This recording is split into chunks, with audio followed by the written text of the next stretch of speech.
Allahumma sholli ala sayyidina Muhammadin tibbil qulubi wa dawaiha wa afiyatil abdani wa shifaiha wa nuril absari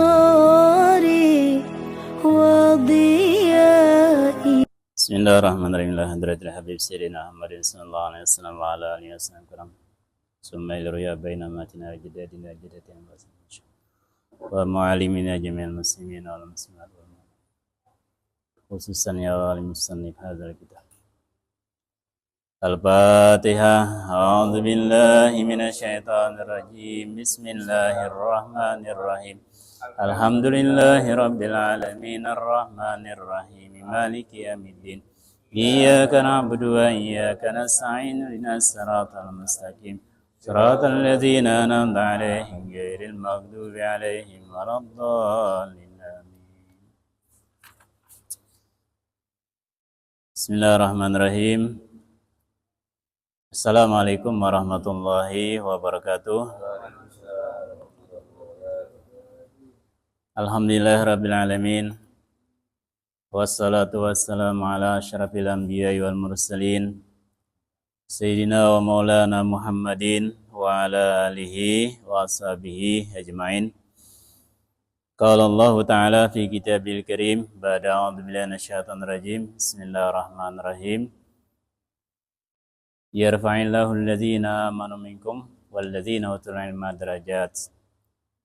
Qala Nabi sallallahu alaihi wasallam, man salaka tariqan yaltamisu fihi ilman sahalallahu lahu tariqan ilal jannah.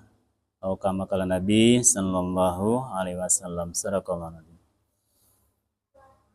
Alhamdulillah, bapak-bapak, ibu-ibu, jamaah Masjid Darun Najah serta jamaah Majelis Talim Darul Falah wa Da'wah yang sama-sama mengharap ridha Allah Subhanahu wa taala. Bersyukur kita kepada Allah Subhanahu wa taala yang mana saat ini Allah Subhanahu wa taala masih memberikan kita kesehatan, memberikan umur, memberikan kesempatan yang mana kesehatan tersebut, kesempatan tersebut kita gunakan untuk meluangkan waktu hadir dalam majelis ilmu yang membahas tentang tata cara kita dalam beribadah kepada Allah Subhanahu wa taala, yaitu ilmu fikih. Begitu juga salawat dan salam semoga selalu tercurah pada baginda Nabi Muhammad sallallahu alaihi wasallam. Ya hadirin sekalian, Rasulullah sallallahu alaihi wasallam berpesan ya, hendaklah kita ini kalau bisa menjadi orang berilmu semua, kun aliman. Hendaklah kalian menjadi orang yang alim, orang berilmu semua. Kalau nggak bisa menjadi orang alim, au muta'aliman, atau menjadi orang yang hobi belajar, senang belajar. Ya.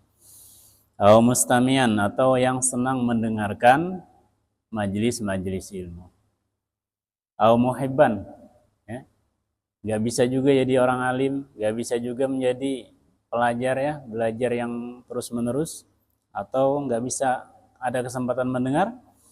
Jadilah orang yang cinta kepada orang-orang yang tiga tadi. Cinta kepada orang alim, cinta kepada orang yang belajar, cinta kepada orang yang suka mendengarkan pelajaran ilmu tadi.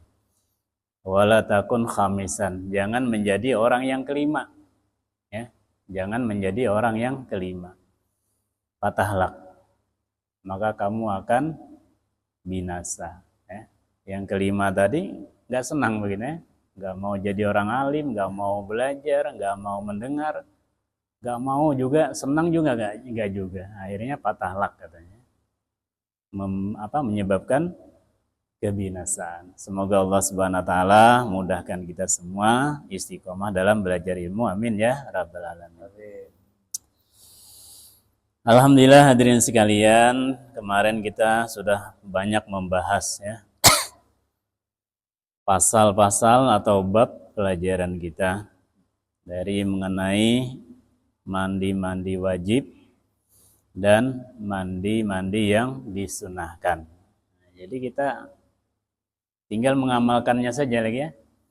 Mandi wajib kemarin mandi junub ya kan. Nah, ini orang yang sudah berkeluarga suami istri sering diamalkan ini mandi junub ya. Jangan sampai salah lagi begitu. Begitu juga mandi haid bagi perempuan ya, nifas begitu juga ya. Begitu juga mandi yang sunnah kemarin itu diantaranya mandi sunnah Jumat ya. Nah, dari setelah fajar sampai menjelang Jumat itu mandi hari Jumat. Jadi mandi hari Jumat itu kemarin disampaikan seperti mandi wajib ya, basah semua begitu. Jadi pagi tadi kita niat gak mandi Jumat ya kan? Mau mandi jam 7 kan niat. Ya Allah sengaja aku mandi hari Jumat ya. Nawaitul gusla yaumil jumati sunnatan lillahi ta'ala. Sengaja aku mandi hari Jumat sunat karena Allah Ta'ala. Niatnya itu dalam hati. Bahasa Indonesia kah, bahasa Jawa kah, bahasa apakah? Yang penting niatnya kita sebutkan di dalam hati. Insya Allah ini diamalkan terus insya Allah ya. Nah kemudian kita akan memasuki bab. Ini bab yang jarang kita alami, cuma nggak ada salahnya kita ketahui. Ya. Ini babnya ini jarang kita alami kalau di daerah Indonesia ya. Kalau di luar negeri sering diamalkan ini. Ya.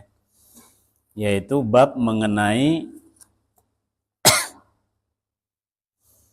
tata cara kita menyapu khuf. Nah, ini bahasanya pun baru dengar kali gitu ya kan. Khuf itu sepatu ya. Jadi saya bawakan juga contohnya sepatunya gimana. Bukan asal sepatu ya, jangan sepatu bot nanti ya ini tuh ya. Ini saya pakai waktu gerak di India, Pakistan, Bangladesh kemarin selama 4 bulan itu. Jadi kepake ini sepatunya ya. Nah, seperti ini. Jadi kalau dipasang memang ngepres dia ya. Nah, coba lihat ya. Jadi supaya kita nggak heran nanti pas kita umroh atau kita lagi itikaf ya kan. Kenapa ini orang sholat pakai sepatu? Wah, ya kan nggak tahu gitu ya, nggak tahu ya. Padahal memang ada gitu nah.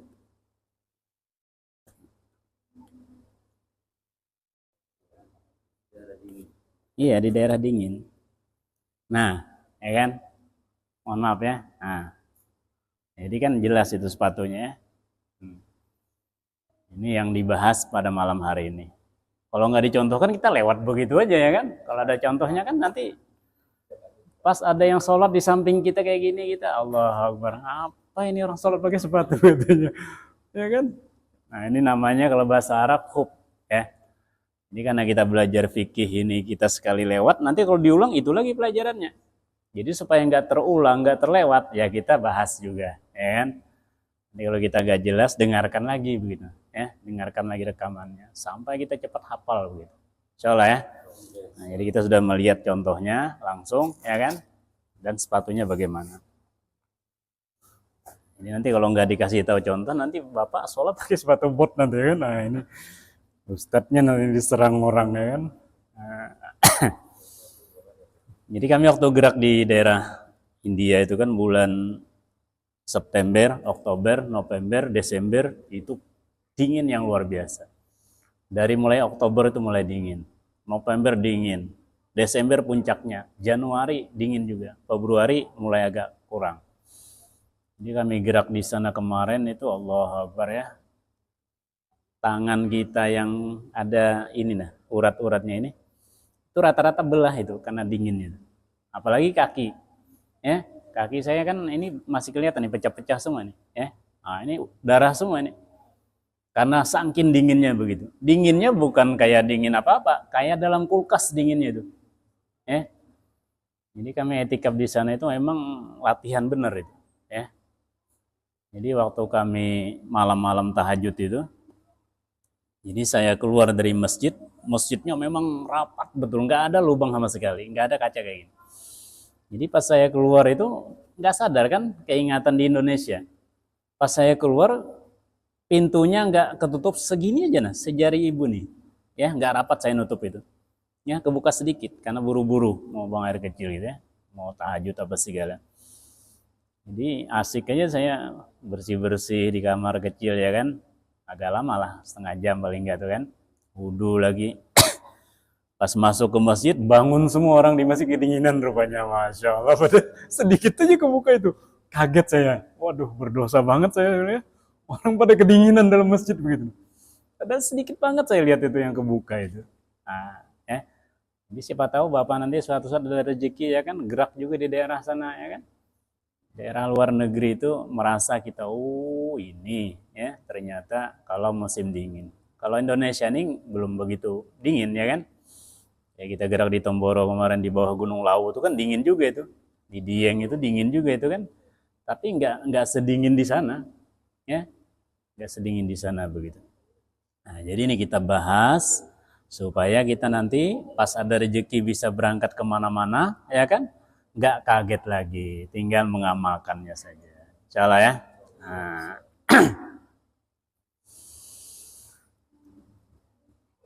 Menyapu hub ya.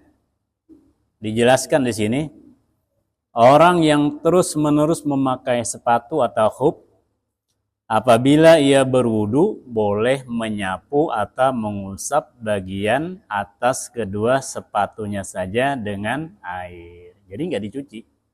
Ambil air, usap di atas, sudah begitu. Ya, nanti ada keterangannya lagi. Waktunya adalah sehari semalam bagi orang yang tetap atau mukim di daerahnya. Dan 3 hari 3 malam bagi orang yang sedang musafir dalam perjalanan. Ya. Adapun masa menyapu khuf itu terhitung dari ketika ia berhadas batal wudu sesudah ia memakai sepatu. Ya. Jadi pas kita wudu sempurna begitu kan, wudu sempurna, cuci kaki, ya, nah, doa, baru kita pakai sepatu itu. Set pakai sepatu itu terhitung sudah. Ya, misalnya kita makainya jam 11 menjelang zuhur, besok jam 11 menjelang zuhur, 1 hari sudah begitu. Ya kan? Ya. Gitu hitungannya. Jadi dari kita berwudu, sholat asar, ya kan, sholat maghrib, sholat isya, sholat subuh, itu nggak usah nyuci kaki, ya, tinggal menyapu bagian atas ini aja, ya, sapu dengan air, sudah begitu aja. Kalau bawahnya kan sunnah begitu, ya, sapu begitu. Ini ke WC pun dibawa karena nggak dilepas-lepas. Kalau dilepas kan batal gitu. Cuma waktu ke WC kami biasanya pakai sendal, kan 2 lapis sendal. Ya, ada sendal yang slop itu kan, set masuk itu udah. Jadi di WC hati-hati, jangan terlalu apa, supaya percikan najis nggak menyebar gitu. Kalau kira-kira kena najis dicuci dulu, ya kan? Nah, dilewatkan air di situ. Itu diantaranya, ya. Kemudian lagi diterangkan di sini, tidak boleh menyapu salah satu kaki dan membasuh yang lain. Sebab ada kaidah yang mengatakan apabila agama menyuruh memilih antara 2 perkara, tidak boleh mengadakan cara yang ketiga. Ya. Yang satu disapu, yang satu dicuci misalnya, nggak bisa ya. Dua-duanya disapu. Selanjutnya, syarat-syarat menyapu khuf. Khuf itu sepatu, ya. Menyapu khuf. Nah, jadi kalimat khuf ini kan supaya membedakan dengan sepatu-sepatu yang lain, ya kan? Jangan sepatu naik, sepatu bot, sepatu apa. Nah, kan beda khuf begitu, ya kan? Supaya ada jenis yang tertentu. Yang pertama, kedua sepatu itu hendaklah dipakai sesudah suci secara sempurna. Sudah wudu baru dipakai. Sudah wudu baru dipakai. Yang kedua sepatu itu hendaklah sepatu panjang atau khuf yang panjang, yaitu menutupi bagian kaki yang wajib dibasuh ketika berwudu. Dari tumit sampai ke mata kaki. Ya kan? Nah, itu syaratnya. Yang ketiga, kedua sepatu itu kuat bisa dipakai untuk berjalan jauh dan terbuat dari benda yang suci.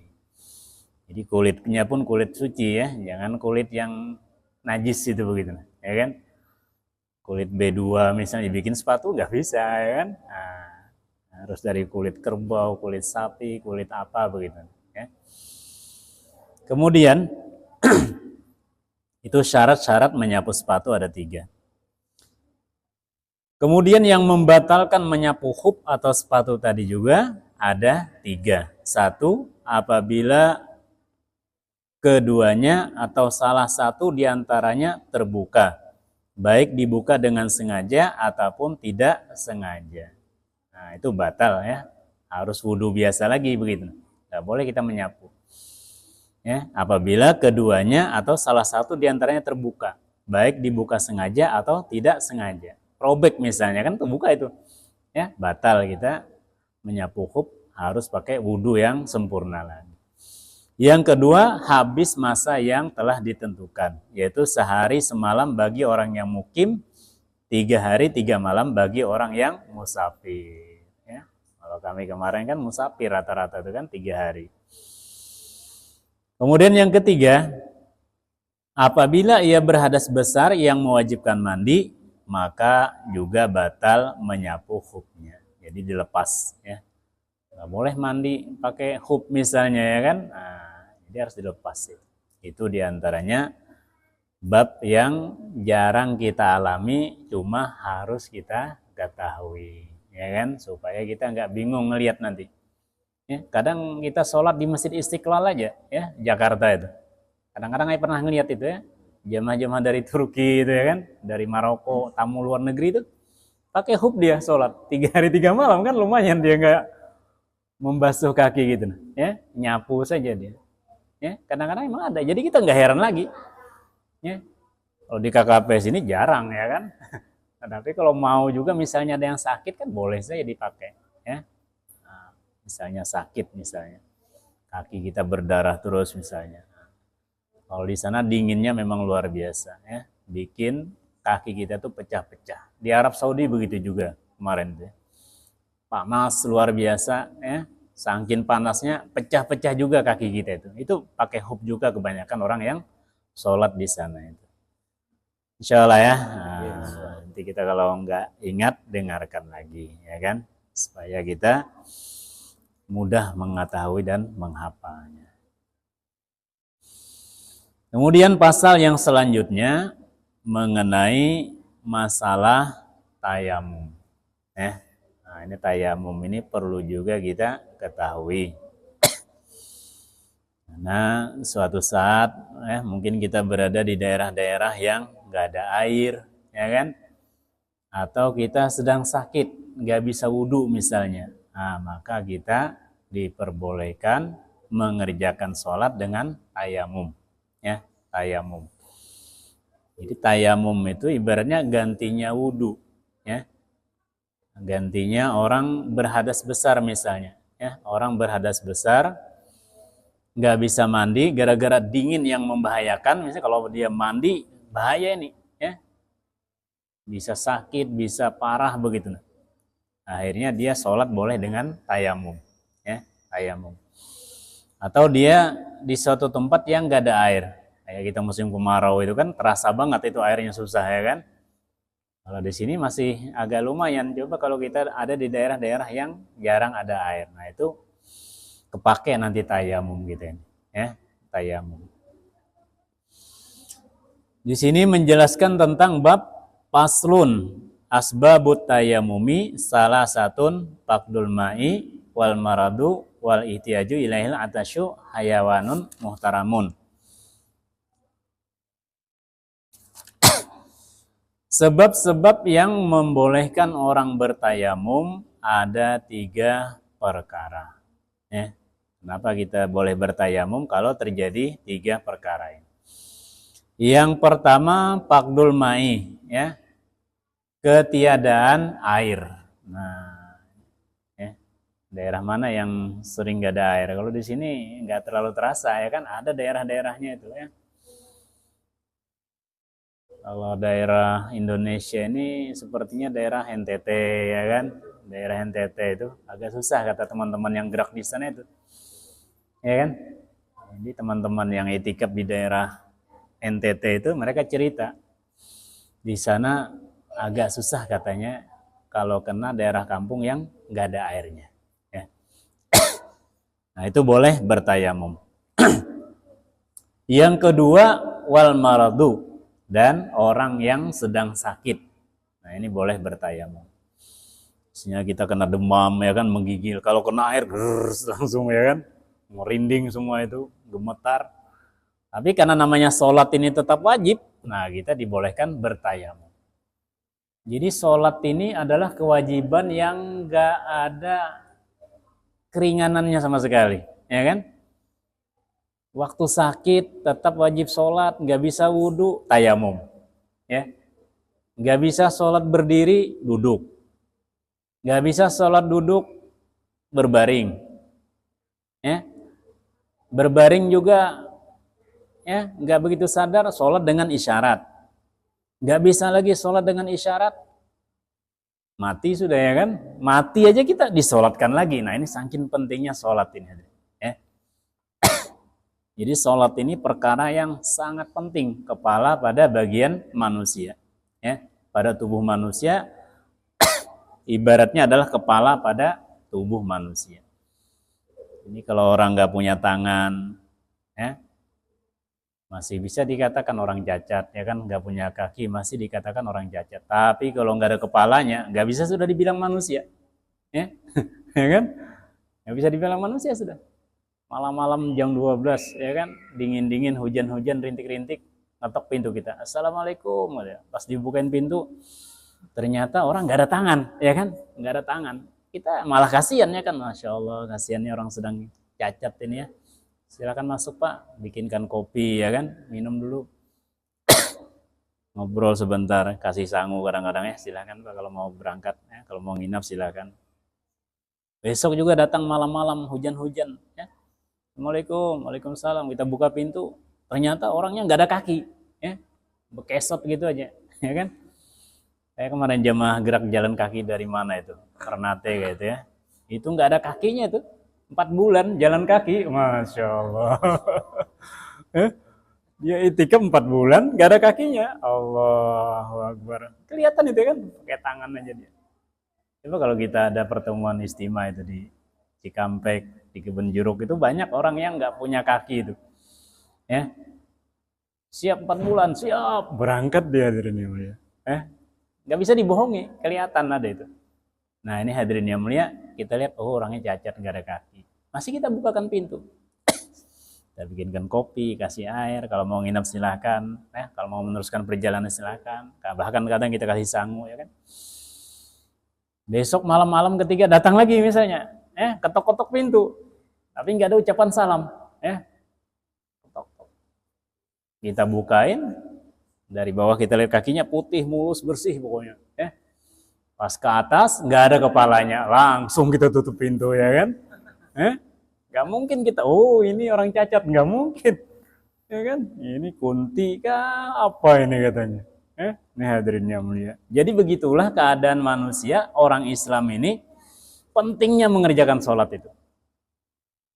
Kalau di akhirat nanti kita ya jumpa dengan Allah Subhanahu Wa Taala, ya sedekahnya yang cacat atau apanya yang cacat itu masih dipandang oleh Allah. Ya kan, zakatnya, puasanya ada yang cacat masih dipandang oleh Allah Subhanahu Wa Taala. Tapi kalau sholatnya yang ditinggal, inna lillahi wa inna ilaihi rajiun, sama kayak di dunia nih, gak bisa lagi kita mandang dia, ya. Malah kita takut hadirin. Ini pentingnya kita mengerjakan sholat 5 waktu, ya. Kadang-kadang orang sekarang kalau dibilang mencuri itu dosa, minum khamar itu dosa.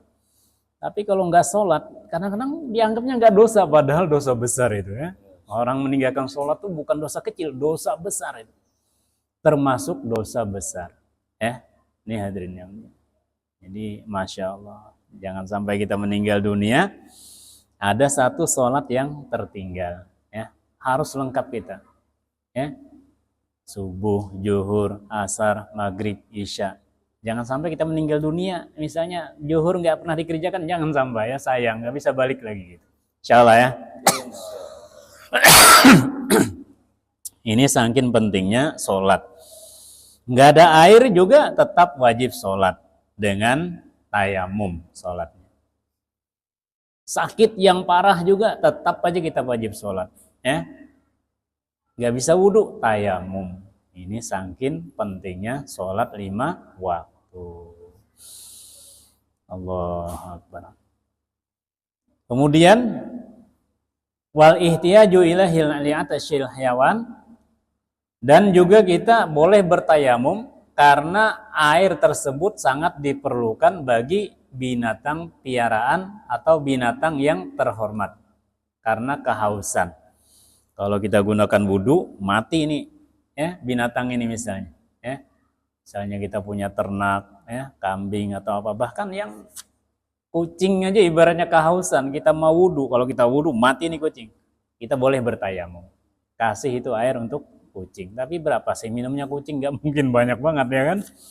Tapi kadang-kadang kita mengalaminya saat musim kemarau itu yang terasa banget ya, kayak tahun 97, tahun 2014 ya, itu terasa banget air itu perlu. Saya lihat orang-orang itu nyuci piring aja ditampung itu air. Saya lihat untuk apa itu air? Untuk gunakan dia nyiram tanaman. Kadang-kadang baru tahu kita pentingnya air waktu kita kemarau. Ya. Kayak kita sakit aja ya, baru kita paham pentingnya sehat itu. Kalau sudah sakit baru kita paham, ternyata sehat itu penting banget begitu. Ya. Kalau sudah nggak ada kesehatan baru kita merasa pentingnya sehat. Makanya kalau orang sudah sakit, ya Allah, pokoknya kalau sehat aku baca Quran terus dah. Aku ke masjid terus sudah katanya. Tapi pas sudah sehat lupa lagi, ya kan? Ini hadirinnya. Begitu juga kata ulama, seseorang itu kalau sudah hilang kehidupan, meninggal dia, baru dia paham pentingnya itu hidup. Ya, kalau masih hidup kayaknya nggak begitu penting gitu nah. Airnya kalau masih banyak, kayaknya biasa-biasa aja kita. Tapi pas sudah air nggak ada, Allahu Akbar. Coba kita di lahan misalnya, air tinggal segini nah. Kehausan kita nggak berani kita minum langsung, padahal haus itu paling setetes sudah simpan lagi, takut kalau haus lagi. Itulah merasa pentingnya air kalau air sudah nggak ada. Begitu juga umur ini hadirin yang mulia ya. Kalau sudah meninggal, sebelum meninggal aja sudah Allah perlihatkan pentingnya hidup itu. Makanya orang mau meninggal itu kan dalam surah Al-Mu'min dikatakan Rabbirji'uni la'ali amalu salihan fima taraktu. Ya Allah, kembalikan saya ke dunia ya Allah. Ya, pas sudah mau meninggal itu sakratul maut, rata-rata mau balik itu. Rata-rata nyesal itu. Ya. Ngapain kata Allah? La'ali amalu salihan. Aku mau sholat berjamaah 5 waktu di masjid terus pokoknya. Ya kan? Mau baca Quran terus hari-hari. Pokoknya kalau ada majelis hadir terus pokoknya. Ini hadirinnya. Kalla kata Allah, innaha kalimatun wa qaul. Kalau sudah mau mati nggak bisa lagi dikembalikan. Ya, dia minta kembalikan setahun nggak bisa, sebulan nggak bisa, sepekan nggak bisa, sehari nggak bisa, 1 jam nggak bisa 1 jam ya Allah, semenit aja nggak bisa juga, sedetik aja ya Allah. Mau baca Quran, mau sholat berjamaah, mau baca sedekah nggak bisa lagi. Kalla innaha kalimatun wa qaul, nggak bisa lagi. Ini hadirin yang mulia. Pentingnya kita menggunakan umur mumpung masih ada, ya kan? Apalagi ada majelis taklim seperti ini, kalau kita nggak uzur banget, nggak ada kepentingan yang wajib juga kita kerjakan, maka usahakan kita hadir juga dalam majelis, ya kan?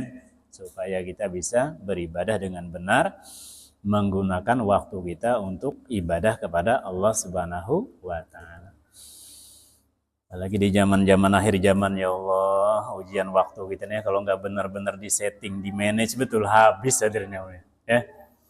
Ada godaan-godaan dari HP ya kan, game online, apalagi judi online, selesai itu sudah. Habis ke situ sudah.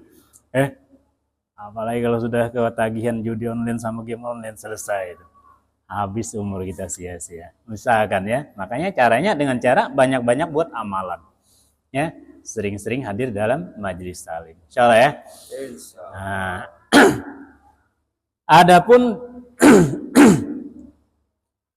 seseorang atau benda yang tidak dihormati, gairul muhtaram sittatun. Di dalam kitab Safinatun Najah halaman 24. Sebelah kanan paling atas. Kalau orang mau nanya, mana dalamnya? Ya, kitabnya ini. Kitab Safinatun Najah halaman 24 paling atas sebelah kanan. Adapun sesuatu yang dikatakan tidak terhormat, ya, tidak dimuliakan, sittatun, ada 6 ya, sittatun itu 6 ya. Kalau 3 salah satu tadi. Yang pertama tarikus sholat. Allah Akbar. Orang yang gak dimuliakan, gak terhormat adalah orang yang meninggalkan sholat. Nomor 1 hadirin. Tadi kucing aja dia termasuk orang yang dihormati, ya kan? Kucing, kambing, sapi. Tapi di sini dijelaskan ulama ini, gairul muhtaram sittatun tarikus sholat. Orang yang meninggalkan sholat itu bukan orang yang mulia, orang yang tidak terhormat. Yang kedua, wazanil muhsan, ya. Orang penzina yang sudah punya suami atau sudah punya istri. Itu bukan orang yang mulia lagi, ya. Tidak dihormati. Wal murtadu, dan orang yang murtad, yang tadinya Islam keluar dari Islam, ya. Itu tidak terhormat juga. Wal kafirul harbi, dan orang kafir yang senantiasa memerangi orang Islam. Nah, ini yang tidak terhormat, ya. Kalau orang non muslim misalnya dia baik dengan kita itu masih terhormat, ya. Tapi kalau yang memerangi kita, mau bunuh-bunuh kita, nah itu yang enggak terhormat. Wal kalbul akur, dan anjing yang ganas, ya. Anjing liar yang bisa, anjing gila juga termasuk, ya. Kalau gigit orang itu kalau nggak mati gila biasanya itu, ya. Rabies, ya kan? Itu nggak terhormat. Wal khinzir, ya. Nah, ini binatang yang bernama babi itu juga nggak terhormat. Ada 6, ya. Allah Akbar. Kalau kita membaca isyarat ini aja sudah hadirin yang mulia, ada 6 macam ini, ya Allah, ngeri sekali, ya kan? Orang yang meninggalkan sholat, ya. Orang yang sudah punya suami istri berzina, orang murtad, orang kafir yang memerangi, dan anjing gila atau anjing yang ganas, ya. Dan babi itu makhluk-makhluk yang tidak dihormati lagi, ya hadirin yang mulia. Jadi kalau kita misalnya mau wudhu, tapi orang-orang yang terhormat tadi memerlukan air, kalau kita pakai wudhu, dia akan mati, nggak bisa minum, boleh kita bertayamum. Itu maksud, ya, maksudnya. Kemudian hadirin yang mulia, kita lanjutkan bab selanjutnya. Faslun, ini satu bab atau pasal mengenai syurutut tayamum, ya, syarat-syarat tayamum. Syurutut tayamumi, ya, syarat-syarat bertayamum. Syurutut tayamumi asyaratun. Ada 10, ya, ada 10. Ayyakuna biturabin, hendaklah dia bertayamum dengan tanah, debu-debu tanah, ya. Debu tanah, debu pasir, ya, atau debu daripada batu, itu kan ada debu-debunya itu. Nggak boleh bertayamum dengan apa? Tanah lumpur misalnya atau gambut misalnya, ya, yang nggak berdebu itu nggak bisa, ya. Harus dengan debu yang dari tanah itu tadi. Wa yakuna turabu tahiran, dan hendaklah tanah tersebut dalam keadaan suci. Jangan dicampur, ya kan? Misalnya di depan sana misalnya ada debu, ya, tapi kecampur dengan kotoran sapi atau kotoran kucing misalnya, jangan, ya, itu enggak sah. Itu syaratnya untuk bertayamum. Wala yakuna mustamalan, dan hendaklah debu tadi itu jangan bekas dipakai orang membuang hadas, ya. Misalnya kan biasanya kan kalau kita tayamum itu kan debu itu ditaruh di, misalnya di kertas 2 begini, ya, atau di atas meja, ya. Ditabur debu di sini satu di sini.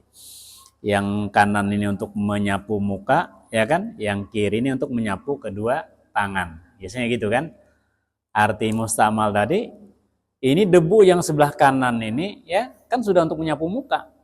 Ambil lagi yang di situ. Nah, itu namanya debunya mustamal, sudah pernah dipakai ya. Wala yukhalidhu daqiqun, dan hendaknya debu tersebut jangan dicampur dengan tepung. Ya kan? Supaya banyak misalnya campur dengan tepung. Nggak boleh ya kan, khusus debu saja. Ya, debu saja. Karena kita kalau memakai tanah misalnya kan kurang pede, pakai tepung aja deh, ya kan kayak debu juga itu nggak boleh, ya kan? Nah ini hadirin yang mulia. Wanah wahu, dan sejenis tepung tersebut, banyak aja yang sejenis tepung, ya kan? Yang kayak merica di blender misalnya jadi tepung, pakai kopi misalnya nggak bisa juga. Tayamum pakai kopi, kopi itu kan kayak debu itu, kopi kapten itu kan. Tayamum pakai kopi nggak bisa, harus pakai debu atau tanah ya. Wa yaksudahu ya, dan hendaklah ia berniat dengan untuk tayamum itu ya. Dalam bertayamum itu haruslah berniat. Wa yamsaha wajhahu, dan hendaklah dia menyapu wajahnya, wa yadaihi, dan dua tangannya, bidar bata ini, dengan sapuan yang berbeda ya. Menyapu wajah dulu, ambil tanah lagi, baru tangan, begitu ya kan. Jangan ngambil debu langsung muka, langsung tangan, nah itu nggak sah tayamumnya ya.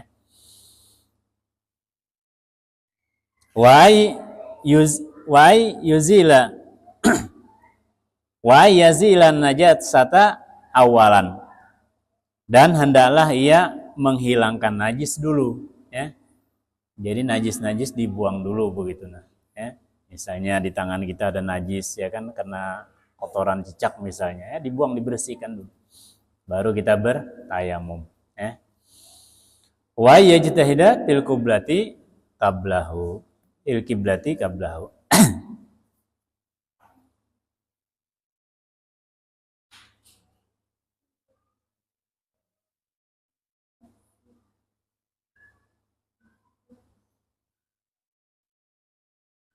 Nah, hendaklah kita, seandainya kita bertayamum karena ketiadaan air, hendaklah kita mencari sungguh-sungguh dulu, ya kan? Jangan nggak ada air deh, tayamum aja, enggak ya kan? Masih bisa misalnya beli aqua, pakai aqua ya kan, wudhu. Ya, lain kalau orang dulu nggak ada aqua ya kan? Oh, sekarang kan masih ada aqua. Jangan nggak ada air di keran, tayamum aja deh, enggak. Kantin masih buka ya kan? Air aqua masih ada. Nah, ini betul-betul mencarinya. Ya, sebelum tayamum betul-betul bersungguh-sungguh dalam mencari air dulu. Kalau nggak dapat juga, baru tayamum. Misal kita di lahan ya kan? Di lahan yang nggak ada paret, nggak ada londang, air habis. Ya, waktu sholat sudah sampai, kalau pulang misalnya ke sini nggak sempat lagi zuhur, itu kita terpaksa bertayamum. Ya. Kalau mencari kiblat kan sekarang ada HP, itu kan enak ya kan, ketahuan sudah taruh HP, kiblat ke sana ya. Ini hadirin yang mulia, saking pentingnya kita mengerjakan sholat. Wa yakuna tayammum ba'da dukhulil waqti, dan hendaklah dia bertayamum setelah masuk waktu. Misalnya sholat zuhur sekarang jam 11 lewat 25 ya kan. Kita bertayamum jam 11 mau sholat zuhur, itu nggak boleh masih. Syaratnya harus masuk waktu baru tayamum begitu. Ya kan? Ini hadirin yang mulia. Wa yatayammama likulli fardin, dan hendaklah dia bertayamum setiap ingin mengerjakan sholat fardu. Jadi satu tayamum boleh untuk satu sholat fardu. Ya. Kalau nanti ada pendapat yang mengatakan boleh satu tayamum untuk beberapa sholat fardu. Nah itu selain pendapat Imam Syafi'i ya. Kalau imam kita Imam Syafi'i, maka kita setiap mau sholat fardu tayamum. Tapi kalau setelah tayamum misalnya belum batal, mau baca Al-Quran nggak apa-apa kita. Boleh untuk membaca Al-Quran, ya kan, untuk berzikir boleh. Tapi kalau mau sholat asar lagi nanti nggak ada air lagi, tayamum lagi. Nih hadirin yang mulia, syarat-syarat tayamum.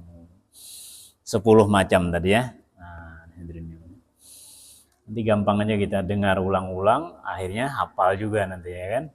Nah, ini hadirin. Ini sebentar aja lagi selesai ya masalah tayamum ini sampai habisnya. Kemudian bab berikutnya.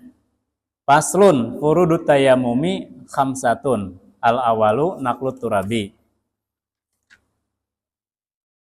Rukun-rukun tayamum ada 5. Kalau rukun wudhu kan ada 6 ya. Rukun tayamum ada 5. Al-awalu naqlut turabi, memindah tanah, menyediakan tanah tadi itu. Debu tadi disediakan dulu. Ya, disediakan dulu. Nah, kalau misalnya di kaca nih banyak debu, itu masih boleh untuk tayamum. Ya, kalau bersih nggak ada debunya nggak bisa kita tayamum. Ya, harus ada debunya. Ya, kalau nggak ada nggak bisa. Misalnya, ini ada kaca nih, ada dinding nih, sini aja deh. Sangka baik, sini ada debu. Nggak ada debunya itu. Ya kan? Harus ada yang benar-benar ada debunya. Ya, ini naqlut turabi. Asani yang kedua niat.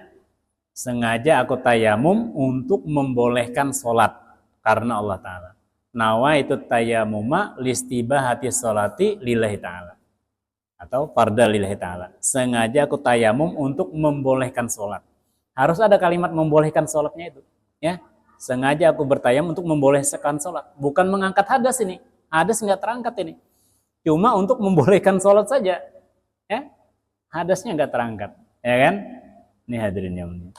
Cuma kita boleh sholat dengan bertayamum dengan sebab-sebab yang disebutkan tadi. Asalis yang ketiga, mashul wajhi, menyapu wajah. Nah, jadi wajah seperti kita wudu itu ya. Ini wajah ini ya. Ambil misalnya di sini tangan tadi, debu tadi, kita sapu seluruh wajah. Nah, sudah begitu. Kemudian kita kibas-kibas ini kan sunnahnya begitu. Ya. Baru kita ambil lagi di sini wa mashul yadain ilal mirfaqain ya. Jadi menyapu wajah dan kedua tangan sampai ke siku. Ambil lagi misalnya debu, kita sapu lagi ya. Nah, kita sapu begini ya. Nah, sampai ke sini ya. Nah, kemudian kalau ini dilepas ya, jam tangan dilepas kalau tayamum ya. Cincin juga kalau bisa dilepas begitu. Ya, baru yang di sini kita sapu. Nah, begitu. Udah selesai ya. Jadi gampang sekali tayamum. Sekali aja menyapunya. Nggak usah 3 kali misalnya ya kan, nggak usah ya. Ini diantara rukun-rukun tayamum. Yang terakhir tertib bainal mashatain ya. Tertib berurutan di antara 2 sapuan. Jangan menyapu tangan dulu baru wajah misalnya, itu enggak tertib namanya ya. Itu di antara tata cara bertayamum. Ini hadirin yang mulia. Selesaikan kah? Ini yang membatalkan tayamum lagi, sedikit lagi. Ya. Sedikit lagi ya? Masih bisa. Oh ya, masih ada. Nanti kita praktekkan ya, nanti di situ dipraktekkan ya. Biar jelas nantinya. Kalau di sini kan kita ngejar waktu gitu. Kemudian bab yang selanjutnya faslun mubtilatut tayamumi.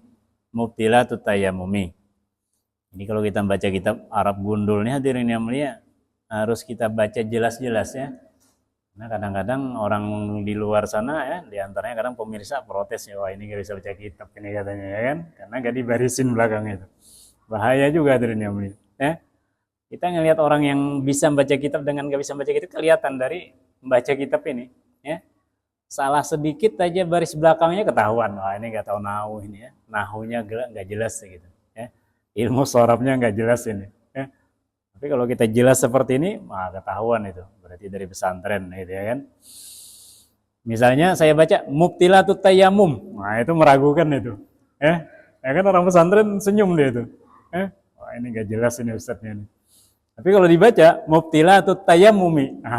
Sudah jelas, ya. Salah satun. Nah, ini aja enggak boleh sembarangan ya, enggak bisa salah satin, enggak bisa salah satan, ya kan? Salah satun. Ya. Karena dia lari ke mubtilatu, ya kan? Salah satu. Ma'abtalal wudu'a. Nah, sesuatu yang membatalkan wudu juga membatalkan tayamum. Ya. Kalau kita yang asik-asik panen aja nggak tahu masalah baris berbaris ya kan. Ya. Tapi kalau orang yang dengar ini tahu dia ya. Pesantren enggak pesantren ketahuan. Ya. Ini nggak bisa baca kitab ini. Barisnya nggak berani yang barisi katanya, ya kan. Ma'abtalal wudu'a, sesuatu yang membatalkan wudu itu juga membatalkan tayamum. Yang membatalkan wudu kan 4 kemarin, ya kan? Keluar salah satu dari 2 jalan, ya kan? Bersentuhan laki perempuan yang bukan muhrim tanpa alas, ya.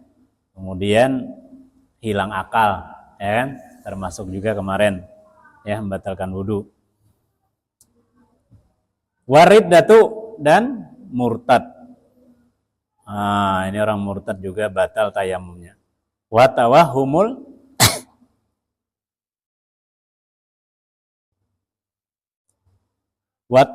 ma'i, dan menyangka sudah adanya air, ya kan? Air sudah ada, misalnya kering nggak ada air, tiba-tiba hujan misalnya. Nah, tayamum kita langsung batal itu, karena nanti kita sudah bisa berwudu, ya. Nah, kalau kemarau panjang nanti Bapak merasakan ini bab ini ya. Kalau sekarang masih enjoy aja ya kan. Tunggu nanti kalau kemarau ya kan. In tayammama lipaqdihi. Jadi kalau kita tiba-tiba dapat air, ada air, maka batal tayamum orang yang bertayamum karena air nggak ada. Tapi kalau karena sakit, walaupun air berlimpah, tetap aja nggak batal tayamumnya, ya kan? Nah, ini nggak membatalkan. Tapi orang yang bertayamum karena nggak ada air, tiba-tiba ada air, maka tayamumnya batal. Kecuali kita sedang sholat, nah itu nggak batal ya kan, selesaikan aja sholat, nggak perlu mengulang lagi. Karena kita nggak boleh membatalkan takbiratul ihram kita itu kecuali dengan salam, ya kan? Nah, setelah salam, hujan deras misalnya, nggak perlu lagi kita sholat, ya kan? Nah, kecuali kita pas mau sholat belum takbiratul ihram, hujan, itu tayamumnya batal, ya kan? Ya, batal tayamumnya. Wudu lagi kita. Ini bagi orang yang bertayamum karena nggak ada air. Alhamdulillah hadirin yang mulia, kita sudah memasuki lagi 2 masalah yang penting malam hari ini, ya. 2 masalah penting. Nanti kedepannya mungkin tanggal 21 kita libur ya. Tanggal 28 juga mungkin kita libur. Insya Allah nanti dilanjutkan tanggal 4 lagi, ya kan? Nah, tanggal 5 kan hari Sabtu kalau nggak salah itu.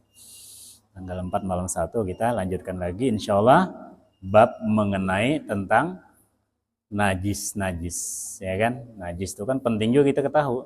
Ada najis mughallazah, ada najis mukhaffafah, ya kan? Mutawasitah, ada najis mukhaffafah. Najis berat, najis sedang, najis ringan. Ini perlu kita ketahui juga supaya ibadah kita benar-benar bersih dari najis dan yang menghalangi diterima ibadah kita pada Allah Subhanahu wa taala. Mudah-mudahan Allah Subhanahu wa taala memberikan kepahaman kepada kita. Allah Subhanahu wa taala memberikan ilmu yang bermanfaat kepada kita, dan Allah Subhanahu wa taala menjadikan majelis taklim kita ini menjadikan saksi nanti di akhirat sehingga kita bisa mendapat syafaat dari baginda Nabi Muhammad sallallahu alaihi wasallam. Amin ya rabbal alamin. Al-Fatihah. A'udzubillahi minasyaitonir rajim. Bismillahirrahmanirrahim. Alhamdulillahirabbil alamin. Iyyaka na'budu wa iyyaka nasta'in. Shiratal ladzina an'amta 'alaihim ghairil maghdubi 'alaihim. Amin. Bismillahirrahmanirrahim. Alhamdulillahirabbil alamin. Allahumma shalli ala sayyidina Muhammadin wa ala alihi washabihi ajmain. Rabbana ighfir lana dzunubana wa kaffir 'anna sayyi'atina wa tawaffana ma'al abrar. Allahumma anfa'na bima 'allamtana wa 'allimna ma yanfa'una wa zidna ilman nafi'an bi rahmatika ya arhamar rahimin. Wa sallallahu ala sayyidina Muhammadin wa ala alihi wasallam. Subhana rabbika rabbil izzati amma yasifun. Wassalamun ala mursalin walhamdulillahi rabbil alamin. Subhanallah wa bihamdihi, subhanakallahumma wa bihamdika, asyhadu an la ilaha illa anta astaghfiruka wa atubu ilaik. Assalamualaikum warahmatullahi wabarakatuh.